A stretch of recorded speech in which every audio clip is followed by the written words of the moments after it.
Hi hello, ഇത് fish വ്ളോഗാണ് കേട്ടോ. അപ്പോൾ രാവിലെ എഴുന്നേറ്റ് ഞങ്ങൾ അമ്പലത്തിൽ പോവാണേ.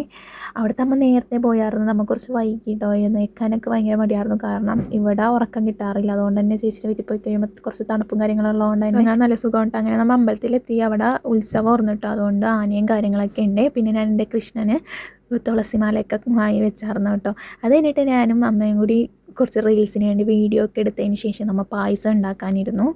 നമ്മൾ സദ്യ അല്ല കേട്ടോ ഉണ്ടാക്കിയത്, ബിരിയാണിയാണ്. ചിക്കൻ ഉണ്ടായിരുന്നു, ബീഫ് ഉണ്ടായിരുന്നു, പോർക്ക് ഉണ്ടായിരുന്നു. അപ്പോൾ അതിനൊക്കെ വേണ്ട സവാള ഇരുന്ന് ഞാൻ കുത്തിയിരുന്ന് അരിയണമായിരുന്നു കേട്ടോ.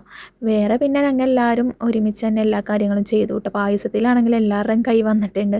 പിന്നെ ഞാനും ചേച്ചിയും ഒരേപോലത്തെ ഡ്രസ്സാണ് കേട്ടോ ഇട്ടേക്കുന്നത്. ഞാൻ പറഞ്ഞല്ലോ അന്ന് എറണാകുളത്ത് പോയപ്പോൾ കുറച്ച് ഇതേപോലത്തെ ഫ്രോക്ക് നൈറ്റീസ് വാങ്ങിച്ചിട്ടുണ്ടായിരുന്നു എന്ന്.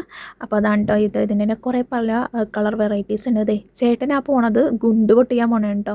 റോട്ടിൽ വെച്ചാണ് പൊട്ടിച്ചത്. കാരണം ചേച്ചി ഉണ്ടല്ലോ. അപ്പോൾ ആ ഒരു സമയത്ത് അങ്ങനെ ഭയങ്കര ഒച്ചയൊന്നും കേൾക്കാൻ പാടില്ല. പിന്നെ ഞങ്ങൾക്കും പേടിയാണ്. അതുകൊണ്ട് ചേട്ടൻ റോട്ടിൽ പോയാണ് കേട്ടോ പൊട്ടിച്ചത്. അങ്ങനെ നമ്മൾ വാഴയിലേക്ക് കഴിക്കാമെന്ന് പറഞ്ഞാൽ വാഴയിലേക്ക് വെട്ടി കഴുകി എടുത്തുകൊണ്ട് വന്നു കേട്ടോ. എന്നിട്ട് പിന്നെ ഫുഡൊക്കെ കഴിച്ചിട്ട് പിന്നെ എല്ലാവരും കിടന്ന് ഉറങ്ങി. പിന്നെ ഒരു വൈകുന്നേരം ആയപ്പോഴേക്കും കൊഴുപ്പ് പറിക്കാൻ വേണ്ടിയിട്ട് പോകണം കേട്ടോ ഞങ്ങൾ എല്ലാവരും.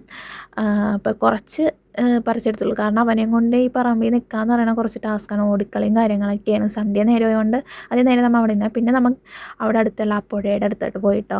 അവിടെ ചെന്ന് കുറച്ച് വീഡിയോസും കാര്യങ്ങളും അവിടുത്തെ വ്യൂ ആണ് കേട്ടോ ഈ കാണുന്നത്. നല്ല രസമാണ്. നമ്മൾ എപ്പോൾ പോയാലും അവിടെ പോവാതെ ഇരിക്കാറില്ല കേട്ടോ. അതിന് പിന്നെ ചേട്ടൻ ഫ്രണ്ട്സിൻ്റെ അടുത്ത് പോയി തിരിച്ച് വന്നപ്പോഴാണ് നമ്മൾ പടക്കമൊക്കെ ബാക്കി ഇരുന്ന് കത്തിച്ചത് കേട്ടോ. പിന്നെ ചേട്ടൻ രണ്ടാമത് പോയി പിന്നെയും വാങ്ങിയായിരുന്നു കേട്ടോ പടക്കമൊക്കെ. ഓലപ്പടക്കമൊക്കെ ഉണ്ടായിരുന്നു. അപ്പോൾ അതൊക്കെ പൊട്ടിക്കാൻ നേരത്ത് ഞങ്ങൾ ഉള്ളിക്കറി ഇരുന്ന് വെച്ച് ഞങ്ങൾക്ക് ഭയങ്കര പേടിയായിരുന്നു. പക്ഷേ ഉണ്ടല്ലോ പണ്ടത്തെ ആ വിഷുവിൻ്റെ അത്ര ഒന്നും വന്നില്ല. എന്താണെന്നറിയില്ല കേട്ടോ. നിങ്ങൾക്കും അങ്ങനെയായിരുന്നോ? അങ്ങനെയാണെങ്കിൽ എന്തായാലും കമൻറ്റ് ചെയ്യണേ. പിന്നെ നമ്മൾ രാത്രിയായപ്പോൾ ഫുഡൊക്കെ കഴിച്ച് കിടന്ന് ഉറങ്ങിയായിരുന്നു. അപ്പോൾ വീഡിയോ ഇത്രയുള്ളൂ. ഇഷ്ടപ്പെട്ട എന്തായാലും സപ്പോർട്ട് ചെയ്യാം. അപ്പോൾ അടുത്ത വീഡിയോ കാണാം. ചേട്ടാ ബൈ.